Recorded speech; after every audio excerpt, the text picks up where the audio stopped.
And then you've got to scan a QR code, and then you've got to type that code in, and then you've got to type the next code in. And it's a really terrible user experience. It's secure more than an SMS, but when you start putting hoops in front of people and it makes it difficult to register, it's the old abandoned shopping cart scenario. Okay, forget this. This is taking too long. I'm going to either not do MFA or I'm going to default to a less secure model. Yeah. Well, okay. I mean, you're right. I know. I'm going to isolate that, and that's going to become, a soundbite for the show. You're going to have a short out there where it's just like, you say something, and I'm just like, you're right. This is Identity at the Center. If it has anything to do with IAM, this is the go-to podcast. Now your hosts, Jim McDonald and Jeff Stedman. Welcome to the Identity at the Center podcast. I'm Jeff, and that's Jim. Hey, Jim. Hey, Jeff. How are you? Happy Monday morning. Hey, how are you? It is Monday morning. Yeah, I know, and I'm on my second cup, so I'm starting to get my act together a little bit. But, I spent the weekend kind of working on an assessment project for one of our clients, like assessing the maturity of the IAM program. And I kind of thought back, like, where is the value? What is the value in what I'm doing? Where's the client going to benefit from this information? Looking at things and saying, all right, this is a maturity on like a maturity scale of like 0 to 5 is kind of the common consulting maturity, CMMI, if you will. Where do you see the value in doing an exercise like that? Well, I think it's helpful to take a step back at certain points and say, okay, how are things going? What are we doing? What are we missing? We get buried a lot in operations mode and just kind of day to day. And so I think there's value periodically. Maybe it's once a year, maybe it's every other year, maybe it's more frequent. Kind of depends on the maturity, I guess, where you're at and how quickly the environment is changing. But take a step back and say, hey, how are things going? This is kind of like a recap episode of your favorite show, right? Okay, what did we miss? Are we on the same page? And then let's set the new frame to go forward. Yeah. And I feel like I've been doing these for 12, 13 years of doing identity consulting, and I think everybody wants to start off with this assessment, but I start questioning myself sometimes, like, okay, why is what I'm doing important? What is the value that's going to come out of this? And I came up with really 3 things that the exercise really helps with. And the first one is just kind of the point in time to say, this is where we were on such and such a date. We had somebody come in, do a maturity assessment around like, how well do we govern our program? How are we doing with identity lifecycle? How are we doing with authentication? So that you can then snap that line again 3 years, 5 years down the road to see how much progress you've made. The one thing I will say to keep in mind is that, you snap that line today, 3-5 years down the road, the line in terms of what is a level 2 maturity is going to change. So looking back at some decks from, a decade ago and looking at some of the assessment around authentication, there's a lot of stuff around, you really need to use multi-factor authentication. Use MFA that's everywhere. A bold strategy. You should bold strategy. Exactly. Well, at the time it was like, people were like, do we really need that? And I think, there's no mention of passwordless, no mention of passkeys, things like that. Or quantum or AI or any of the buzzwords that we're seeing now. Yeah, no distributed identity, nothing. So what I'm saying is that the line, what it takes to be like at any given level of maturity, that line moves over time. Just having MFA everywhere is no longer like, oh yeah, you got all of your ducks in a row. I'm not knocking MFA or saying you shouldn't have MFA everywhere. What I'm saying is like it's not what it was 10 years ago. Well, even the methodologies have changed, right? It's like SMS used to be the gold standard. Now it's the least standard, I guess. People make fun of it almost. Yeah. Well, it's easy to exploit, but again, we're dealing with a curve of progress as things go up, things become more more or less secure depending on what's going on in the world. Turns out SMS is totally unencrypted, and there's plenty of backdoors. And I don't know if you've ever read about SMS behind the scenes. It's like basically like an unencrypted channel that everybody has access to if you're like a telco operator. Oh yeah, I mean, and that's why they tell you now if you're doing cross-platform texting that you should just assume it can be read. You know? Exactly. So, okay, so the second thing that I came up with is that it gives you an idea of prioritization. So if you say this is your current maturity, this is your target maturity, and you look across the landscape of all your different areas of IAM capabilities, you can start to highlight like, oh, we need to be at level 4 maturity. That's where we're going to have our program where it's like humming along. And right now we're at a level 1 maturity. So that becomes maybe, it just helps highlight the area of focus if it wasn't clear to you already, or maybe it starts to just, kind of support what you already suspected. So that's the second thing is prioritization. And then I think the third thing is going through the exercise, documenting how things are in the current state, just provides justification for why you need to make investments. So it's kind of the detail behind the assessment. So it's the exercise spits out all these things.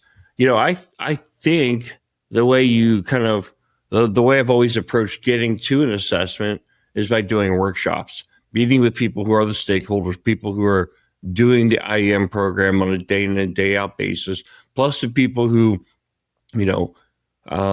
manage or oversee information security, human resources, all the areas that plug into the identity program, and getting their opinions. Pulling all that together really kind of shows you where you rank today in terms of, when you match up, here's how we do IAM, here's what we expect out of IAM. You can kind of start to put together where you rank from a maturity perspective. Yeah, you get all those inputs from different areas, and it's a good opportunity also to celebrate wins and victories too. It's like, hey, look how far we've come based on where we were, That's right. a year ago or 6 months ago or whatever it may be. Or even if you're regressing, right? If your program really hasn't moved at all in 3 years, you can show that, hey, the industry continues to move. The hackers, the bad guys continue to move. Things like zero trust, even though maybe they existed, not many people were doing it before. Now everybody's doing it. There's a reason behind that. We're falling behind just by not doing anything, just by not investing. Yeah, that might be a tough discussion to have if you're in charge of an IAM program and to report back and say, well, we're not better, nothing's moving. Why are we doing this? So you've got to be careful around that messaging.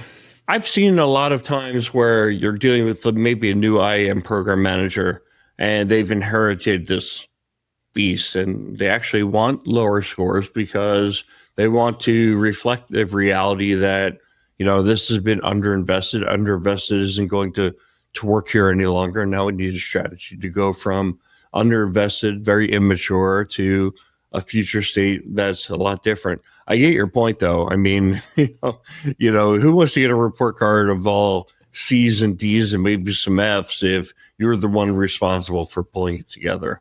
Yeah. So hopefully it's going better, but there is value obviously in sharing that message because I think a lot of people run into organizational change being very difficult to actually move forward with things. And, right. I think you and I both find as we, talk with, our clients and stuff like that is most people know what they want to do, what they should be doing, but they're encountering roadblocks above or to the sides of them that is preventing progress. Could be budget, could be resourcing, could be timing, whatever it may be. I think sometimes the value of an assessment is it gives you a little bit of a CYA to say, okay, we told you where we're at. Now something happens and it has to do with this thing that we've assessed. You can't just say you didn't know about it. Every organization is making a conscious decision on the risk they're going to accept. And sometimes that acceptance of risk to their security is by not doing anything. They're not funding it. They're not resourcing it. They're not treating it as a priority. So, hey, the IAM program told the right people and the decision was still made not to do anything about it. Okay, that's a risk decision. I've always thought exactly the way you just laid out there. It is a little bit of CYA, but it's not just CYA. It's you're doing your job because you don't get to make the decision of we're going to spend $1 million or we're not going to spend $1 million. I think you make the case, you show that here are the risks. Doing something about these risks in terms of mitigating them has a cost associated. Either make the investment or you don't make the investment. You live with the risk and accept it, or you spend the money, but you don't get to do both. You don't get to not spend the money and have the risk go away. Now that would be magic if that were to take place. So or a lot of people working weekends, maybe. I don't know. Yeah. Well, I mean, IAM is a 24/7 job. It'd be nice if the threats and the risks would schedule themselves like any other calendar appointment, but well, they do seem to schedule themselves. They happen on Friday night, and they happen before long holiday weekends. Yeah, because they know people are going to be out of the office, and sure, it's a smart time to make an attack or whatever it may be. So take advantage of that. Exactly. All right. Speaking of CYA, I'm going to give you a couple seconds here while I read off our discount codes for the upcoming conferences. You can take a sip of your coffee.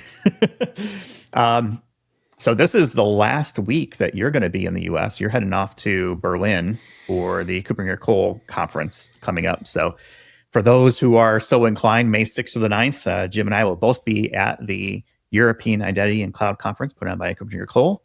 If you use the code IDAC25MKO, better use that code quickly because the conference is only a couple weeks away at this point. So you want to use that, get 25% off, and hope to see a lot of friendly faces there. I think we both got some Identibeer plans while we're in the area. And Jim, ahead of time, you're going to Norway, so I think you're going to do one there. I think there's a river cruise that we're both signed up for while we're there. So a lot of fun activities, and I'm looking forward to seeing a lot of friendly faces. So we got that. And then just a few weeks later, we've got Identiverse in Las Vegas. So that's June 3rd to the 6th. And if you use the code IDV25-IDAC25, that'll get you 25% off. We'll have both of those codes in our show notes as well as on the homepage at idacpodcast.com so people can check that out. Jim, you and I are getting very close to getting Identiverse kind of finalized. I'm going to go ahead and just put it out there. We are going to kick off the Expo Hall opening night, I think Tuesday night, whatever that is. Sort of first on deck in the Expo Hall, we're going to be reprising the Family Feud style game show that we did at Authenticate last year.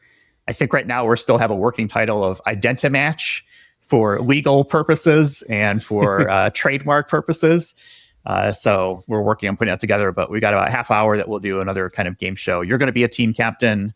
I'm not sure who the other team captain is going to be yet, but hopefully you're working with that person and also figuring out who your teammates are going to be as part of that.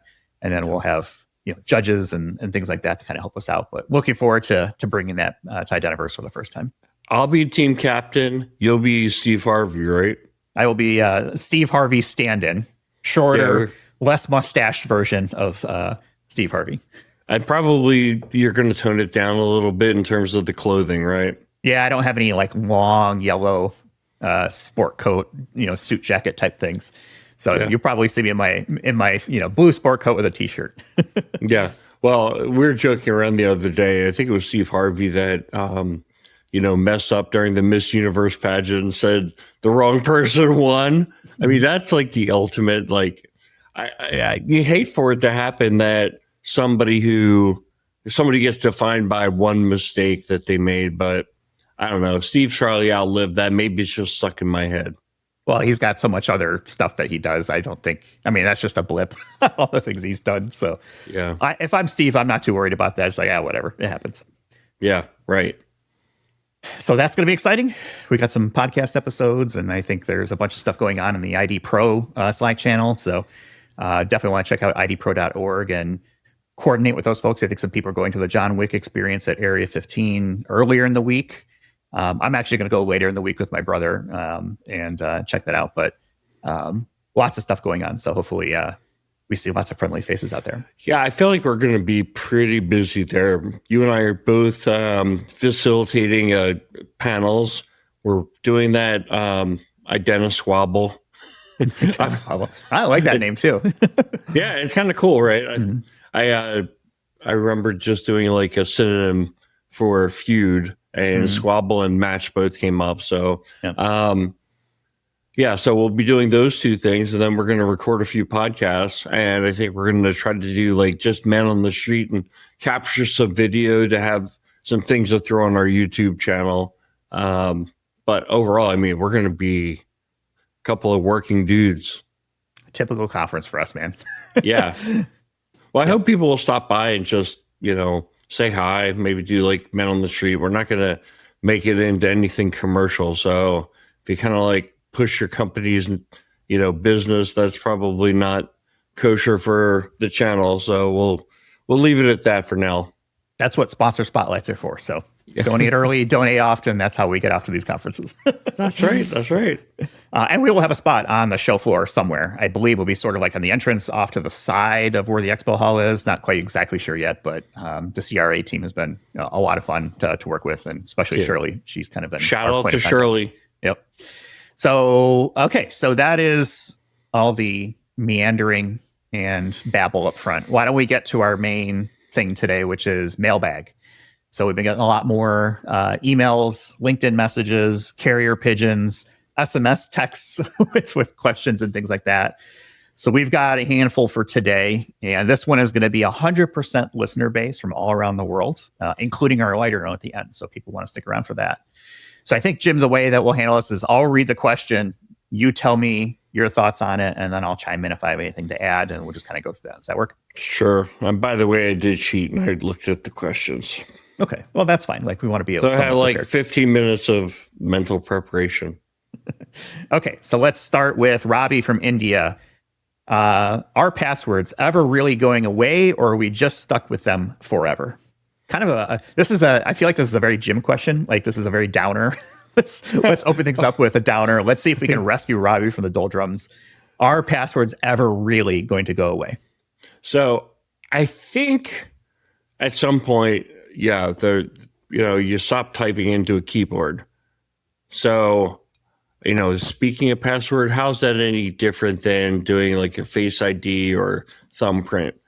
But one thing I found to be true in IT is that things that are old keep coming back. Things that were done in the mainframe era, like come back and everybody thinks it's new. So I can see some people in a boardroom 30 years from now, maybe on a Zoom call, saying, hey, I've got an idea. Why don't we just come up with something that it's like a secret that somebody has in their head, and then to get into our app or whatever they're calling it in those days, you just give this thing, we'll call it a password. So I can see it coming back, so maybe we'll never get rid of them. But I think the instantiation of passwords that we see today, they're only going to go away because interfaces change, because it just becomes easier to build an application, build a system, and to use some other form of authentication other than a password. I don't think teams are going to build systems that don't use passwords because they understand the security benefits of not using passwords. Yeah, I don't think passwords ever really go away. I think they get obfuscated and hidden behind the scenes, and it will be some sort of password or password-like mechanism, whether it's certificates or other types of keys that might be behind the scenes. So I think the interaction with them will definitely change, but I don't know if it actually goes away. And like you said, I mean, legacy systems are going to be out there. They use passwords, and retrofitting a mainframe is maybe not feasible, and maybe doesn't make sense. So I hate to say it, they're probably around for a while, but I think the usability of them will definitely increase, especially as we come together on standards and things like that. And it might not look and feel like a password, which is okay as long as it's secure. And there is a process, that goes along with it to make sure that it is secure and usable and all that good stuff. Do you think that the password situation today is that they're more usable or less usable than they were 10 years ago? Define usable, because we've gotten more complex from a password strength meter. Yeah, no, we've gotten more complex. I don't think I can be more specific with the question, because it gets into the answer, which is that we've got more complex, but we have to change them less frequently. But the thing is, it's like everywhere you go, the password standard is different. So if you think about like all the different websites you use, some of them do make you change it every so often. You can't reuse passwords. You can't use two letters that are the same in a row. Like, where did people come up with these stupid rules? Yeah, all these pattern stuff. Or my favorite, my least favorite right now actually is your password must be between 8 and 20 characters. No more, no less. And you're in this little box. So if you want to have a long password, which is, secure, or use passphrases, right, and things like that, 20 characters is really limiting to be able to do that. So you're artificially impacting the security of your system, and that might be a system limitation. This field can't have more than that because of whatever. But it's gotten out of hand, I think. So I'm not going to throw any of our fellow IAM practitioners on the bus, but I use a retirement site where they don't allow special characters. So you can't use a dash, you can't use an exclamation point or a hashtag or any of those things that I think make the password more complex. And they have a minimum strength of 8 characters. So it's like, come on. And this is a site where you go to manage your retirement funds, money. Yeah. I just think it's absolutely ridiculous. Like, if you're going, it's a lazy way to address an injection attack. that's the way I look at it. Like, okay, if you have a problem with an injection attack, okay, I get it, right? There's certain characters that need to be obfuscated, moved away, restricted, whatever it may be. But to say you cannot use any special characters in a password, again, it's not security. It's security theater. And then the MFA is SMS. So you put those two things together, and it's like, you got to be kidding me. Yeah. I don't know if we answered Robbie's question, but I think you and I agree that the password situation needs to get better. But the silver lining for me, again, is I think the interaction with it changes and becomes more behind the scenes and plumbing versus, the first thing you see when you visit a website or an app, log in into your ID and password. Yeah, and for the practitioners out there, what are the takeaways? It's, all right, move towards passkeys. It's use stronger authenticators than SMS. At least make those things an option. If your users want to default to SMS, and maybe the problem is that 95% would, but you should at least give people the option to use stronger security mechanisms. Yeah. And get away from using passwords on your app, especially if what you're protecting is like highly secret. Yeah. I would like to see a better way to do push notifications and authenticator type apps and kind of things like that. It's a very clunky experience. If you're not a, IAM person, you have to kind of explain, you've got to download the Google Authenticator or the Microsoft Authenticator or the 800 other authenticator apps out there. And then you've got to scan a QR code, and then you've got to type that code in, and then you've got to type the next code in. And it's a really terrible user experience. It's secure more than an SMS, but when you start putting hoops in front of people and it makes it difficult to register, it's the old abandoned shopping cart scenario. Like, okay, forget this. This is taking too long. I'm going to either not do MFA or I'm going to default to a less secure model. Yeah. Well, okay. I mean, you're right. I know. I'm going to isolate that, and that's going to become, a soundbite for the show. You're going to have a short out there where it's just like, you say something, and I'm just like, you're right. Yep. Okay, let's go to Sarah from the United Kingdom. What's one thing in IAM you wish more companies would prioritize, but often don't?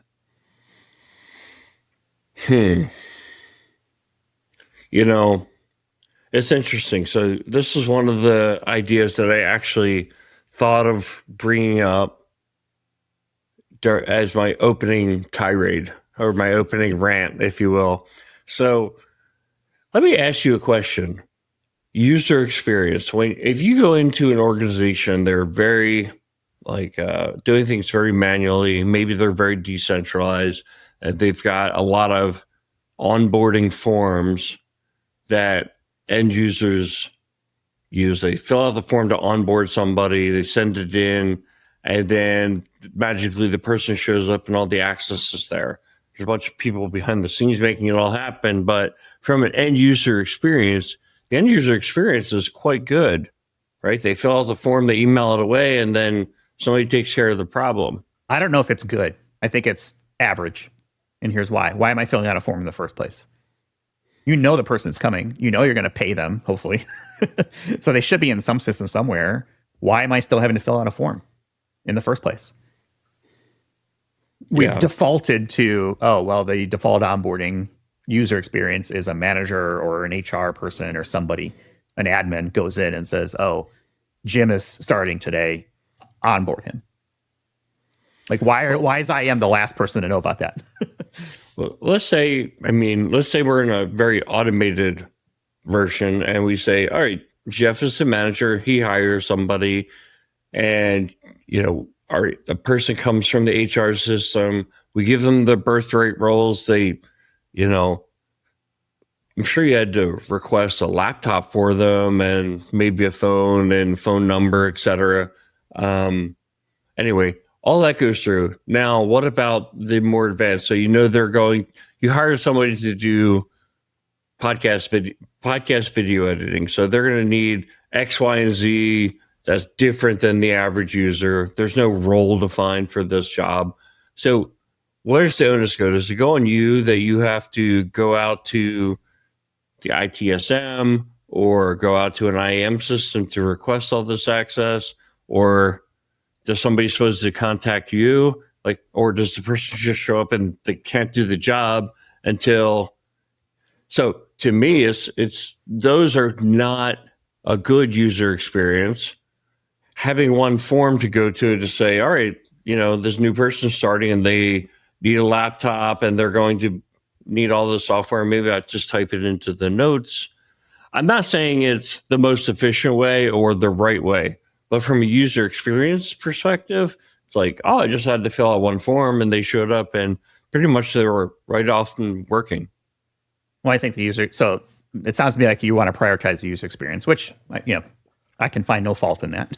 No. Actually, so here's my counterintuitive is, maybe we have to deprioritize the user experience.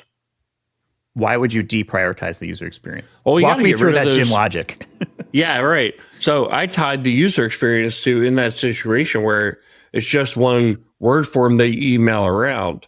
So deprioritize it from the standpoint of we're not going to do that anymore, but prioritize it from the perspective that you have to mimic at least as good of a user experience as what existed with the manual form.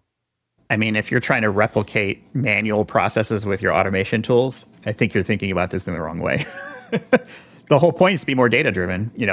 Someone's coming onboarded, and they're in the Workday system or whatever your HR platform is. Take that data and do stuff with it. You spent money on automation, so automate. What's the problem here? Stop making busy work for people, managers, HR people. Stop making them fill out forms.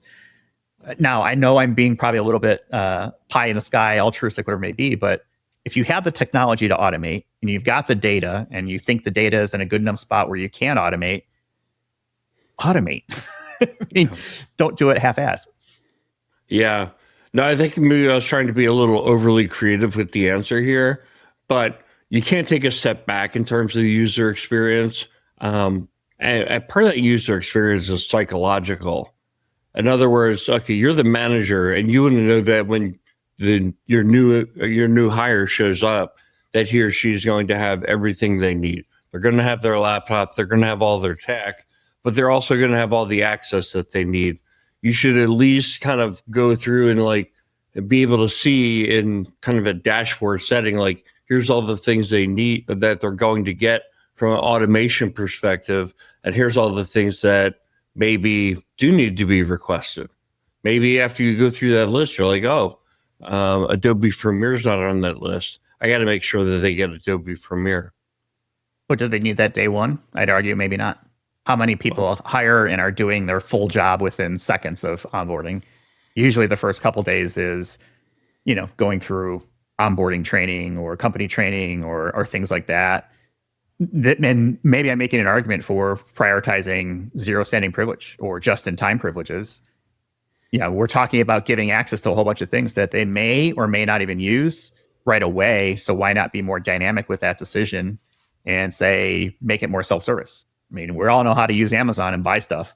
Nobody taught us how to do it, but if I want to go in and, get a new camera, I can click a couple buttons and it'll be delivered to me pretty quickly, within a couple days for the most part.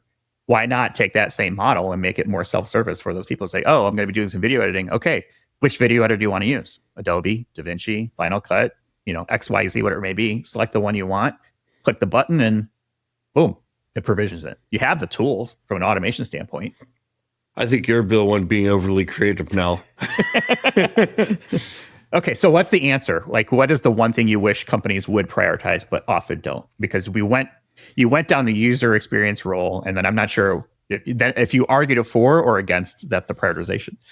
I think I may tried to be creative by arguing against it, but I think in the end of the day, I argued for it, which was, you have to kind of think about it from multiple aspects and make sure that you're not taking a step back with automation. Because I think our minds are wired toward, let's take things that are manual, automate them. That's not always a better user experience if it's not well thought through. Yeah, and I think sometimes we stop automating. We say, oh, that's good enough, forget it. And then you start leaving, systems on the table from like an integration standpoint to further that automation. And automation can mean a bunch of different things. It doesn't have to mean like fully on board, fully off board, and everything is, in sync, right, in this magical world. There's the reality of things come in, and I think you can kind of define what a win looks like. I would argue something else for prioritization. I think that's actually running your IAM as a program strategically instead of quarter by quarter, month by month, fiscal year by fiscal year, and not really having a strategy or a plan of where you're going. So I would like to see more companies think about identity from more strategic terms, especially at a program level. What are you trying to do? What are your objectives, from a program perspective versus, oh, shoot, we got to get this thing in because it's next quarter, or it's this app is going live and we're band-aiding everything over the time. And I think that tends to lead to overly complex IAM environments, and the governance isn't there from policies or standards or even procedure. And so I'd like to see more of the people and the process side of IAM have more focus rather than just, hey, we slapped a technology on it and that'll fix everything. Yeah, I also think when people are putting together their IAM strategy, some people are wired to think that a strategy is a list of products. And an IAM strategy is not a list of products. It's that does play a role, but it's people, process, and technology. And I know this sounds cliche, but it's as true as ever with IAM. Yeah, that's a good soundbite. We'll just leave it there. Cut that one out now as well. All right, let's go to our friend Carlos from the USA. How do you see AI really impacting identity governance in the next few years? What is hype versus reality? Welcome to this portion of AI at the Center. I really think that where AI is going to make the difference is for the ability for people to kind of not have to know how to do things, but just to go into some kind of interface and say, this is what I'm trying to accomplish, for AI to figure out what they need and then get them to the right place, perhaps interpret the queries that they're making and turn them into action.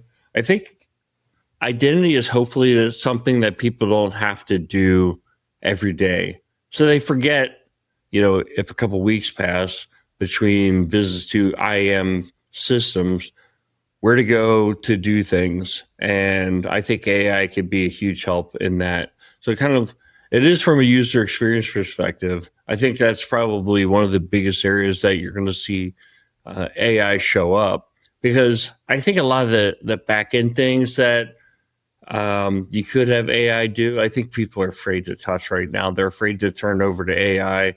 One thing I've always been concerned about is like, does AI know the boundaries of what data it can include in terms of returning a response to a query?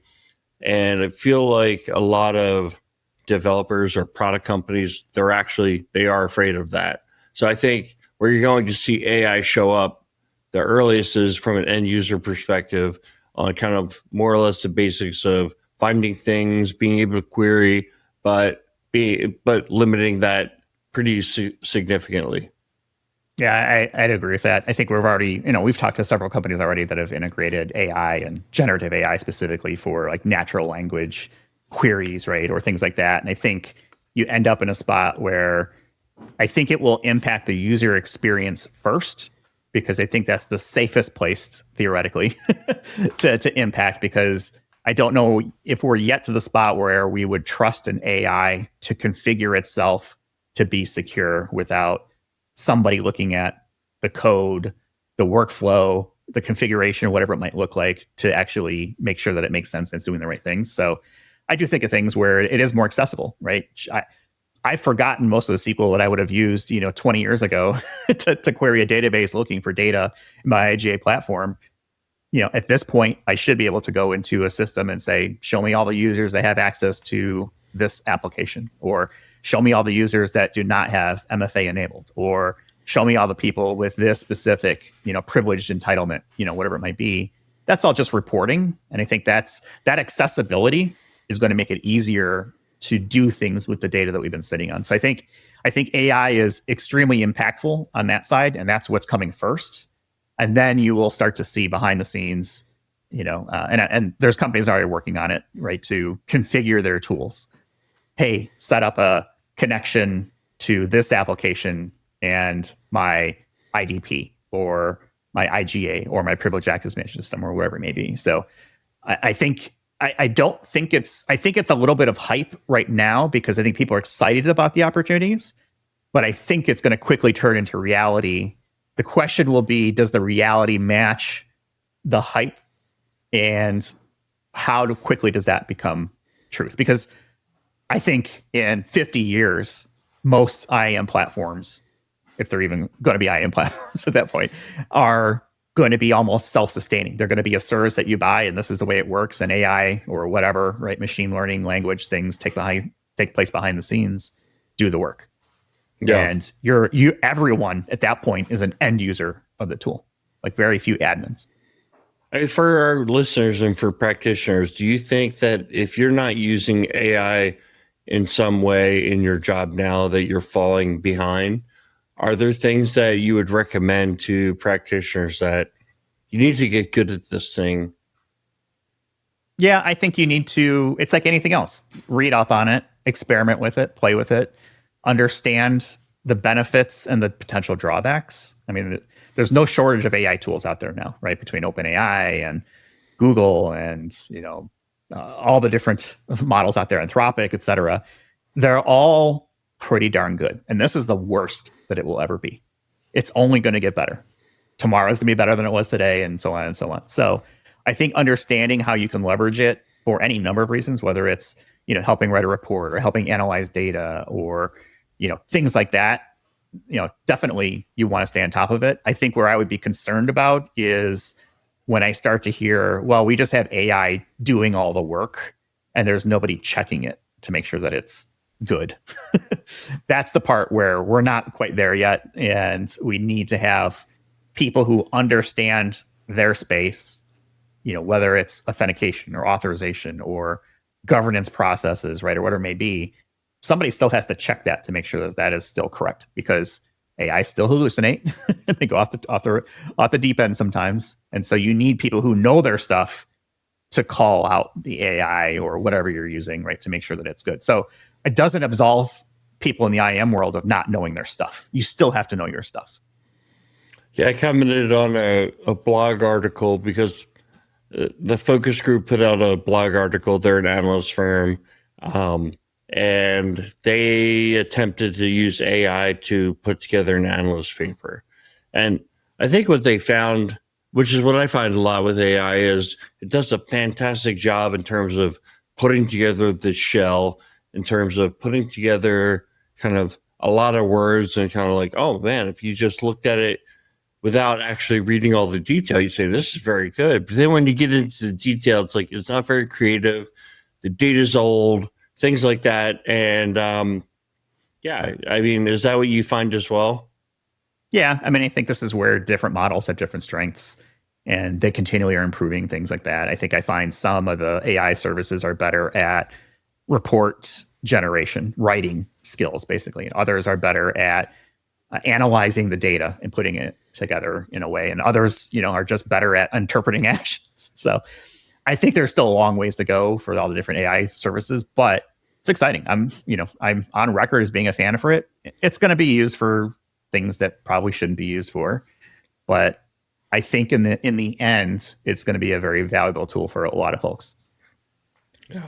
Do you have any of the expensive subscriptions? No, I stick with the $20 a month ones. I know that there's like $200 versions out there, which I don't think those are worth it for me. I think those are probably more for developers maybe, or people who are really taking advantage of it. And I subscribe to multiple ones. So, between Gemini and ChatGPT and some other ones, that's enough for me. So I'm probably spending half that for a variety of services. But I think it also gives me an opportunity to look at different models and leverage the appropriate model for what it is I'm trying to do. So sure. Yeah. And look, those prices will come down at some point. They'll get the models themselves will become cheaper and more efficient to run. So costs will come down, which theoretically gets passed on to us as consumers. And then it becomes being, bundled as part of a service, whatever it may be. Right. But I think this is a real cash grab for a lot of these companies. So it's going to be very interesting to see when and how does the economic model of a subscription to an AI update or change over time. Is it just, hey, this is the new streaming platform? We all have like 8 different video services that we use. Is this now another thing where it's like, oh, this is just another subscription that we're all going to be tied to? And it gets better theoretically over time, and maybe there's a war at some point. It's like, okay, well, is it Netflix versus, Disney Plus, or is it Anthropic versus OpenAI, right? Or whatever it may be. Have you seen anything with Apple Intelligence lately? I mean, I've seen their attempts at it. I'm not impressed by what they put out so far. I think they're actually late to the game on this. I would say it's not good at the moment. It's so basic compared to what you can see and do with some of the services out there, especially if you look at Android phones and what they've done with integrating like Gemini into the OS and things like that. It's just further along. I have no doubt Apple will catch up at some point and move beyond parlor tricks like Image Playground and stupid stuff like that doesn't really matter. So I think they're behind, and I think they're doing their Apple thing. They're being cautious. They're not inventing the scenario. What they're going to be really good at is refining how it gets used and how it's integrated and things like that. So, I think we're still a couple of years from where Apple probably should be when it comes to integrating AI. But if you want a glimpse of it, fire up an Android phone and go into, Gemini and Google Assistant, and that kind of changeover is happening. It's pretty neat. Yeah. Very cool. There's your AI at the center. All right. Let's go to Isabel from France. How can smaller companies with limited budgets still build a strong IAM program? I love this question because everybody, nobody has enough money or resources to get things done. Most of the organizations, that I've seen are, scraping by or have to justify every dollar and cent. So, Jim, how can a smaller company with a limited budget still build a strong IAM program? Yeah, since I have to answer this first, I'm actually picking on something you said earlier about the IAM program. And if I put my program manager hat on, it's about identifying where you spend that small budget, right? So there's not one blanket that's like spend it on authentication or spend it on identity governance or privilege access. It's figuring out where are your needs and making that case, and then being able to paint the risk landscape. So having a strong IAM program manager is probably the first investment to identify where the rest of the money goes. Yeah, I think that's good. I think really setting the stage for your program. What are your policies? What are your standards? What can you do with what you have? I work with a few different nonprofits, and typically they don't have a ton of money. And so they can't afford, IGA tools, privilege access management tools, and, user and entity, behavior analysis, right? And ITDR and all the buzzwords. So a lot of it is trying to figure out, okay, well, what can we do with what we have? And a lot of that falls back to inventorying. I mean, it doesn't cost money, you don't have to buy a tool, I guess, to inventory things. You probably have some things that you can already do to say, okay, well, let's at least get user extracts, from different systems and know who has access to what. There's things you can do. It's going to be painful in the real world if there's an incident, or, maybe onboarding is a real pain because you have to go and log into 200 different systems and see, if that person exists there. And that's where human error comes in. You forget to do a system, whatever it may be, or onboarding, same way. It's like, takes forever. It's a real challenge. And I think it starts with the program itself, people and process. The technology should be third on that list. And hopefully as the organization grows or matures, they're investing right-sized technologies versus, and hopefully proactively before there's a problem that forces them to invest in it. Yeah. So you so often hear, though, as you talk to companies, like, we're a Microsoft shop. And this isn't to blast Microsoft, but is that the right approach? Well, I mean, they have a lot of capability. So yeah, it can absolutely be the right approach. If you're already on Office 365 or Microsoft 365 and, you are a Windows shop, right, and all that stuff, there's plenty of tools that come along with Microsoft to help you manage it. Now, is it 100% coverage? Does it do it the way you wish it would do it? Probably not, right? I think that's where you see add-ons and third parties and all these other products come in to kind of help fill those voids. But this is where you decide, okay, well, how do we match up our people and process to line up with the tools that we actually have? That's right. Boy, it'd be really great to have CyberArk, right? Or Beyond Trust or Delinea or whatever it may be, but we can't afford it. So how do we take advantage of PIM and Entra to do some things? Right. Use the tools you've got. I think there is things you can do to match up your people and process with what you've got as best as you can. Yeah, that's a great answer. I know. I'm going to isolate that one as well. All right. Let's go to our last question. This is from Anders from Norway. I like this question. And Jim, I'm very curious to see what you're going to answer. This one is, what's your dream guest to have on Identity at the Center? You can pick anybody you want, living or dead. Who would you like to have on as a guest for the show? I'm going to put somebody who I actually tried to get on for a guest when he was still with us. It's Kim Cameron. 7 Laws of Identity. I mean, this is an identity podcast, right? So if I enter Abraham Lincoln or something, it's a little like, well, that wouldn't make a whole lot of sense. Kim would have been. Well, this podcast doesn't make a whole lot of sense anyway. It would fit right in. True. That's what I would pick. So Kim Cameron. I'm going to go a little bit different direction. I would like to have more large company CEOs and CISOs, because they're the ones that are really controlling what is happening in the real world from an identity standpoint, budget, resourcing, and things like that.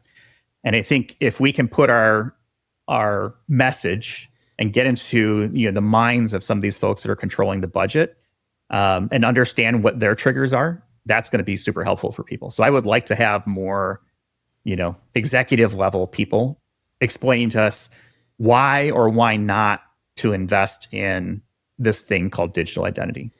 Yeah. Whether you're a vendor, right? I'm sure there's large companies that we've tried to have on in the past that just haven't been responsive on that, and that's fine. But I would like to have really the executive viewpoint come on more, because I think if we can start to speak their language, that might help folks out there make a decision, or help them make their decisions and on how they want to present their investment asks, right, from a identity standpoint. And that doesn't have to be just technology. It could be, hey, we need another person because I'm falling behind here, or we're not delivering the service we need to, or it's not secure, or whatever it may be.